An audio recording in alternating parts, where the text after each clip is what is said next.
السلام عليكم ورحمة الله وبركاته، اخواتنا حبايبنا، ازيكم عاملين ايه؟ يا رب تكونوا بخير. الناس اللي كانت بتسأل فرخ السلاكة الأوضة زي كده أحسن ولا فرخ العشة أحسن؟ بص يا صاحبي، على حسب ما انت مظبط دنيتك. ممكن تفرخ في عشة وانت مظبط مناعة الحمام يفرخوا زغلول أحسن،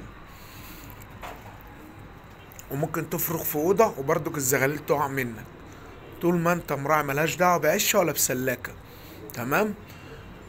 اهم حاجة انت مراعي حمامك كويس، بتاكله كلفه كويسه، منضفله كويس، مظبطه، مديله رافع مناعه، مظبط معاه كل حاجه. هتلاقي الفرخ كويس. ما تحطش بقى في دماغك اصلا ده فرخ اوضه، اصلا ده فرخ عشه. لو انت حابب تنش يبقى افرخ في سلاكه، لو انت بتفرخ وبتبيع افرخ في اوضه. تمام.